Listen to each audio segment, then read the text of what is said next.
Hey, what's going on YouTube? This is Eric Broadus back again with another video. And as you can see, I have my mini shrine up there of true football greatness. So, myself and other Steelers fans, we forgive all you other people that are fans of other teams in the NFL. We forgive you. No, just playing. Anyway, the reason why I put the glass up there with the logo on it. Obviously, that is my favorite football team. But my point is, it's about teamwork. And so, I guess I'll title this video in short, military teamwork makes it happen. Military teamwork, or teamwork makes it happen. But the reason why I use that is that a team is, I guess you could say, a unit. It could be an organization or even a group of individuals that work together to achieve a common goal. Now, obviously, in the NFL, the ultimate goal is to win a Super Bowl. You know, each team in the league of the NFL, they're hopeful, and their goal is to try to win as many games as they can, and then make the playoffs or get a wild card, and eventually going through division championships and going to the Super Bowl and win that Vince Lombardi trophy. And it's the same thing in the military, you know. In the armed forces, you definitely rely on teamwork in many cases to get the job done.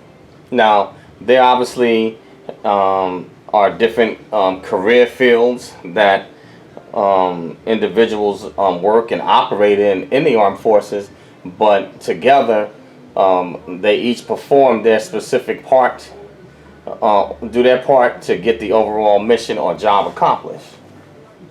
Now, for those of you that either are in or that are considering going into the military, I would say definitely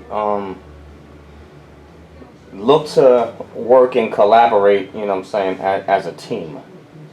The one thing that does change in the military is that they kind of, especially going through basic and tech school, they kind of strip down the individual and mold you into one as a unit so you can get a common goal accomplished.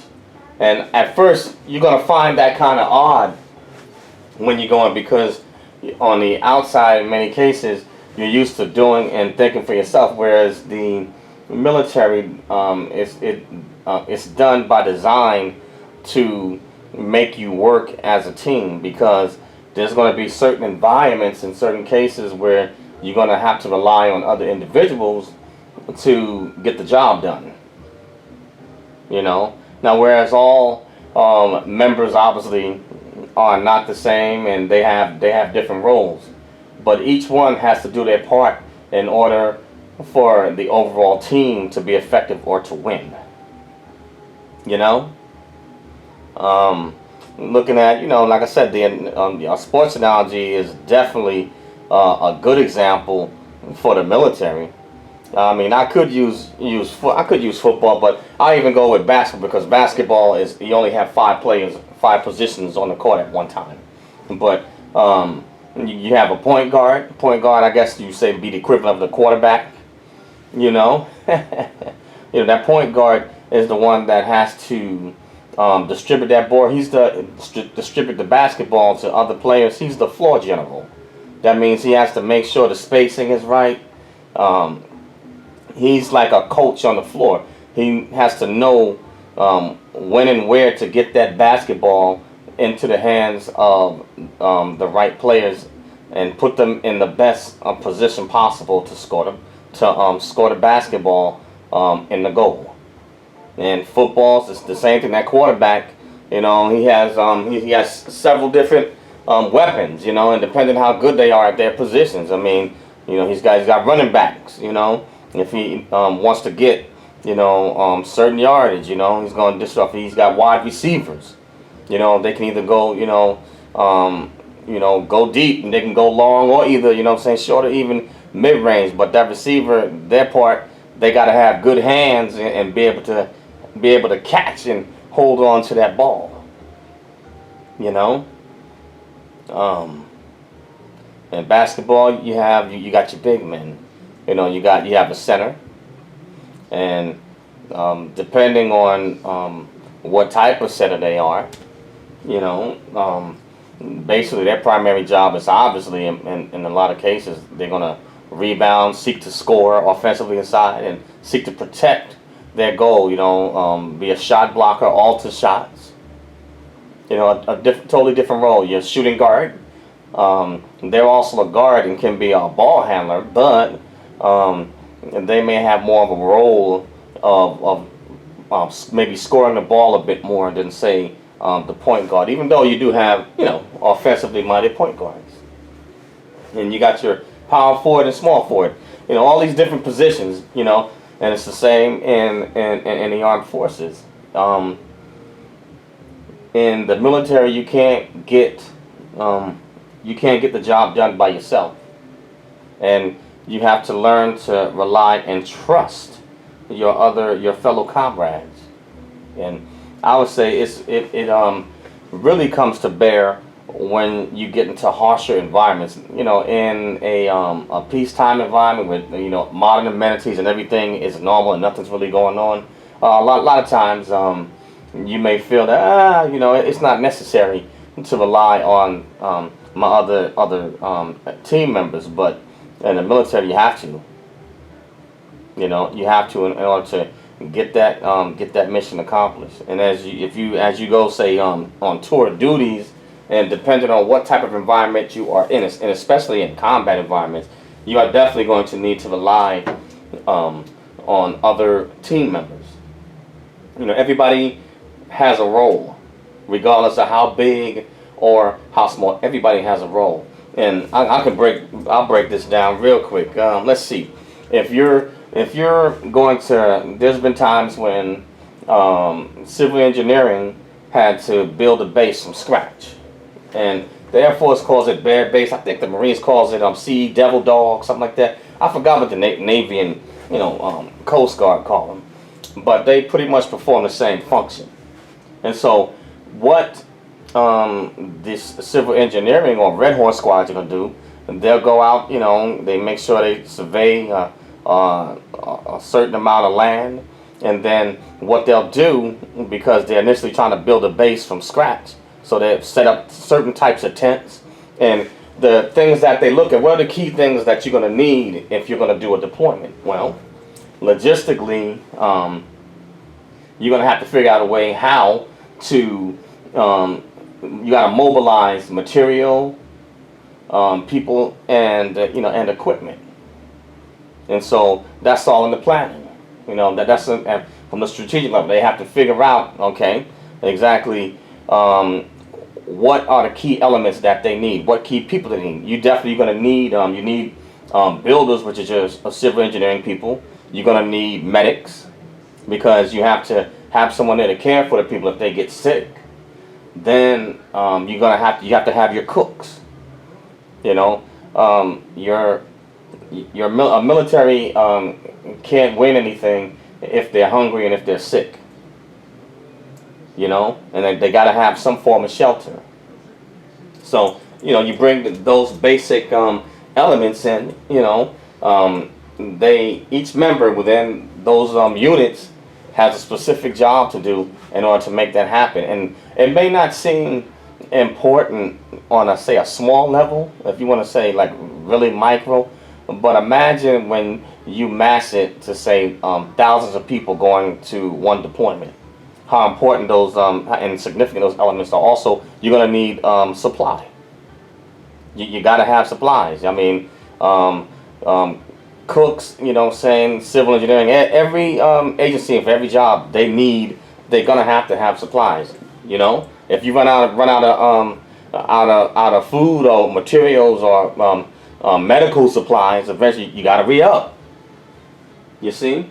So those are definitely those four basic elements that you need in order to build a base from scratch. Also, you're going to need security. So if you build a base, but now you have to be able to protect it. So you're going to need security forces or MPs, to make sure to guard your base, guard the area, and secure it to make sure that the wrong people don't get in and they can do damage to military forces and to also operations or be disruptive.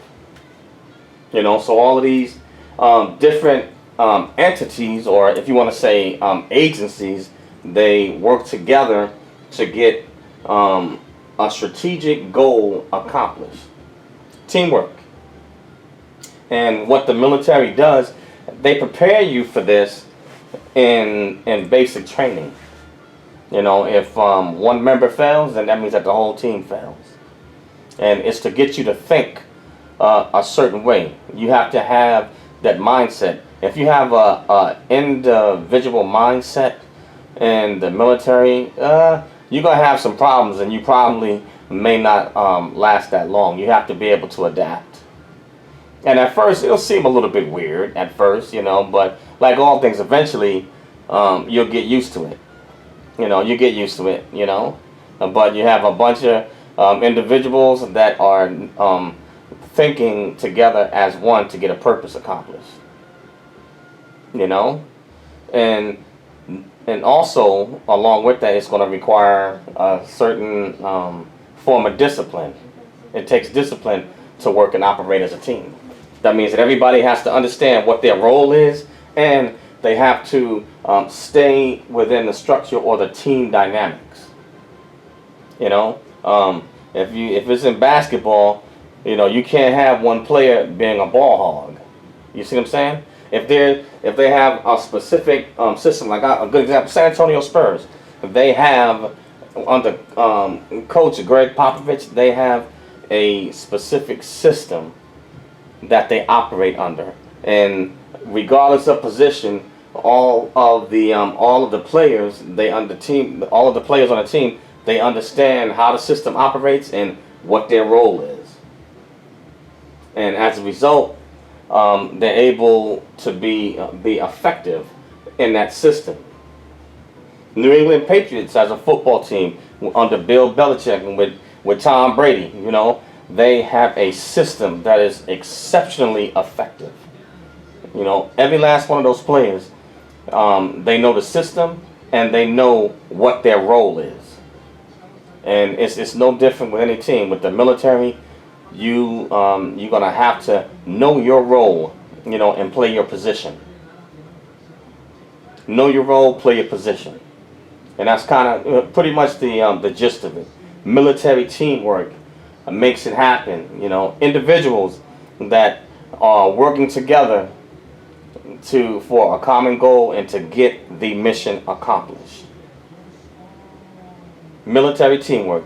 It's just a short video, just to give you some food for thought. And for any of you that are considering joining the armed forces, I recommend you can definitely Google it, look online, stop by, see a recruiter. There's definitely lots of information out there that will tell you and help you prepare for the United States Armed Forces if you intend to enlist. And obviously, there's those of you that may choose to go in the officer route. So there's definitely options out there. But I would recommend look online, go see a recruiter. But the name of this video again is Military Teamwork Makes It Happen. And I use sports analogies because I figure sports analogies they're very simple and easy to explain. So you would get the gist of equating that analogy to the armed forces, how they strategically and tactically work together to get the mission accomplished.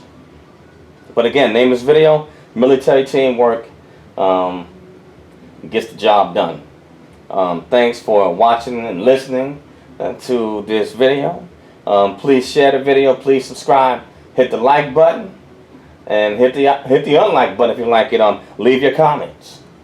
I would definitely love to hear, and I'll definitely try and respond as much as I can. And for those that are subscribed to my channel, tap the bell so you can get future videos, podcast live streams. Anyway, that's all I got, guys. Military teamwork gets the job done. Peace, guys. That's all I got. Later.